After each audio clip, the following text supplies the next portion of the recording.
எனக்கு வந்து ஒரு போன மாதம் 25ஆம் தேதி டி நகர் டிசி ஏசி இன்ஸ்பெக்டர் கூப்பிட்டாங்க. கூப்பிட்டு ஒரு லெட்டர் ஒன்று காமிச்சாங்க, என் உயிருக்கு ஆபத்து அப்படின்னு.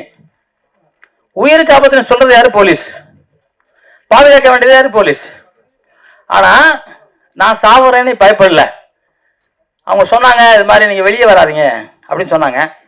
நான் சொன்னேன் வண்டியில் ஆயுதம் வச்சிருப்பேன் சார், வெட்டுவேன் எவன் வந்தாலும் அப்படின்னு சொன்னேன். ஏன்னா நான் தமிழன், தூத்துக்குடி தமிழன், வெட்டுவேன் எவன் வந்தாலும் வெட்டுவேன், பயப்பட மாட்டேன்.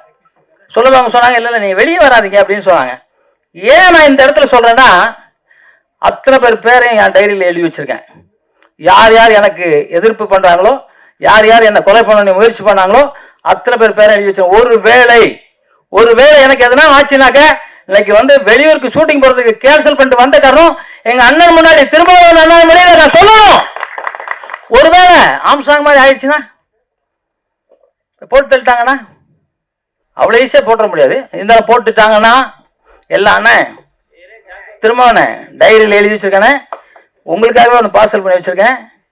எனக்கு ஒரு ஆபத்துனா நீங்க தான் பின்னாடி நீங்க பார்க்கணும். இந்த இடத்துல நான் சொல்றேன். ஏன்னா எனக்கு வேற யாரும் இல்லை, நீங்க தான், எல்லாரும் நீங்க தான். என்னை வந்து சும்மா தொட்டுட்டுலாம் போயிட முடியாது. அப்படி தொட்டா அதுக்கான வேறைய பெரிய விலை கொடுக்கணும். ஒருத்தன் கூட வீட்டில் குடும்பத்தோட வாழ மாட்டான். அது பெரிய இது இருக்கணும்.